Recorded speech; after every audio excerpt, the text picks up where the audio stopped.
Selamat pagi Dr. Sinsanta, perkenalkan saya Audrey Natasha dengan NIM 10-2019-098. Pada kesempatan kali ini, saya akan mempraktekkan praktikum patologi klinik. Pertama-tama perlu diperhatikan kita harus menggunakan alat perlindungan diri dasar berupa masker dan handscoon. Baik, selamat menonton dokter. Pertama saya akan melakukan pengambilan darah vena. Di sini saya akan mengikat menggunakan ini di lengan atas. Nah, ketika kita mengikat ini tidak boleh terlalu kencang, harus pas saja.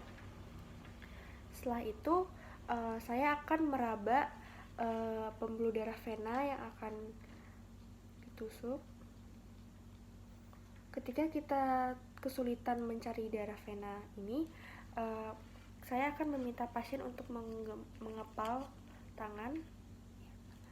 Lalu saya akan kembali mencari pembuluh darah vena. Ketika sudah teraba, kita mulai mengusap menggunakan kapas alkohol 70%. Kita usap secara perlahan. Setelah kita usap, kita tidak boleh menyentuh bagian yang sudah terkena alkohol tadi. Setelah itu kita pastikan di sini suntikan baru. Nah, di sini saya tidak akan membuka jarum suntik ini. Saya akan mempraktekannya saja. Nah, di sini saya akan mulai menyuntik. Nah, secara perlahan. Nah, di sini ketika jarum telah menembus pembuluh darah, di sini akan terasa seperti memasuki ruangan hampa. Nah, ketika sudah masuk dan ada terlihat darah di ujungnya, nah itu dipastikan sudah memasuki pembuluh darah vena yang tepat. Setelah itu di sini saya akan mengambil tangan kanan saya dan akan menarik darah hingga yang sesuai yang diinginkan di sini. Setelah itu ditarik secara perlahan dan dipastikan di sini tidak boleh goyahkan ya. Setelah ditarik, setelah itu kita siapkan kapas kering ya, dan tarik secara perlahan ya.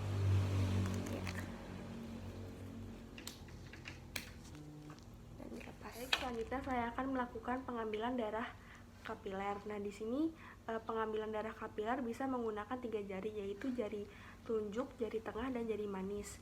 Dan di sini kita lihat pengambilan darah kapiler harus di jari yang baik atau tidak ada bekas luka.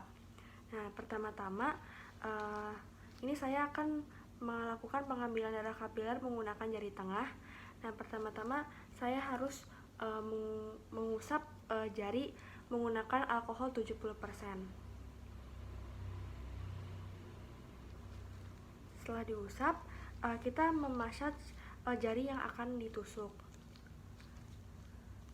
Setelah kita massage, kita tusuk menggunakan finger stick.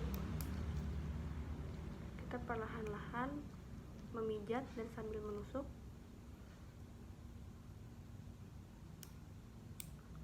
Setelah darah keluar, kita harus mengusap darah yang pertama kali keluar menggunakan tisu terlebih dahulu, dan setelah itu darah yang akan keluar ini ditaruh di sini.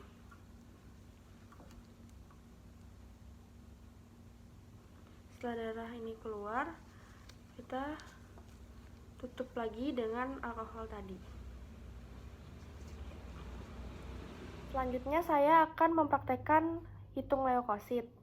Pertama-tama saya akan mengambil darah EDTA ini dan saya akan memutar-mutar terlebih dahulu. Setelah sudah, saya akan mengambil pipetoma dan juga springel atau jarum suntik. Nah, saya menggunakan jarum suntik ini sebagai mekanisme pompanya. Lalu setelah itu saya akan mengambil darah EDTA ini sebanyak 0,5 pada pipetoma. Setelah sudah, saya akan mengelap pipetoma menggunakan tisu. Nah, dilapnya ini hanya sekali saja, cukup sekali saja. Setelah sudah, kita ambil larutan truk ini. Nah, setelah itu saya akan mengambil sebanyak 11. Setelah sudah, saya akan melepas springel atau jarum suntik ini dan menghomogenisasikan kedua larutan ini. Setelah itu, di sini terdapat kaca penutup. Nah, kaca penutupnya ini akan saya lap terlebih dahulu dan dipastikan harus bersih. Setelah sudah dilap, di sini terdapat kamar hitung dan saya akan menaruh kaca penutupnya ini di tengah kamar hitung.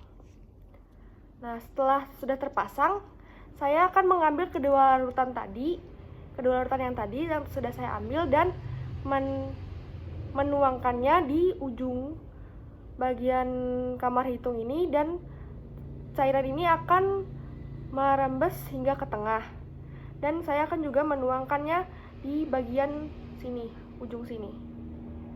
Setelah larutan ini telah merata, sedian ini dapat kita lihat di bawah mikroskop dengan pembesaran 10 kali. Selanjutnya saya akan melakukan pemeriksaan hematokrit menggunakan alat mikro. Di sini sudah tersedia darah EDTA. Pertama-tama saya akan menghomogenisasikan terlebih dahulu. Setelah sudah selesai, saya akan mengambil pipa hematokrit dan mengambil tabung darah EDTA ini dan akan memiringkan tabungnya terlebih dahulu dan mengambil darah EDTA menggunakan jari telunjuk saya. Nah, mengambilnya ini kira-kira 3/4 dari tabung ini. Setelah sudah selesai, saya akan memberikan wax atau lilin pada ujung pipa ini. Setelah sudah selesai diberikan wax, saya akan memasukkan ke dalam alat centrifuge ini dengan kecepatan 120 round per second dengan lama waktu 5 menit. Setelah sudah selesai, kita tidak boleh membukanya terlebih dahulu. Kita harus menunggu kurang lebih 5 menit lagi agar dipastikan alat ini telah berhenti berputar. Setelah itu sudah selesai, kita dapat buka dan mengambil pipa hematokrit yang tadi, dan dapat kita lihat pada grafik hematokrit yang telah tersedia. Selanjutnya, saya akan melakukan praktikum laju endap darah. Pertama-tama, saya akan mengambil 0,5 cc dari natrium sitrat menggunakan pipet volumetrik dan dengan bantuan ball filler, dan memindahkannya ke tabung yang kosong ini. Setelah itu, saya akan juga mengambil 2 cc dari darah EDTA menggunakan pipet volumetrik dan ball filler tadi, dan memindahkannya ke tabung yang ini. Setelah sudah selesai, di sini telah terisi natrium sitrat dan darah EDTA dengan perbandingan 1:4. Di sini perbandingan satunya itu adalah 0,5 cc dari natrium sitrat dan 2 cc dari darah EDTA. Lalu setelah itu saya akan menghomogenisasikan kedua larutan ini. Setelah sudah selesai, saya akan mengambil tabung Westergreen dan dengan bantuan ball filler dan memompanya hingga ke angka 0.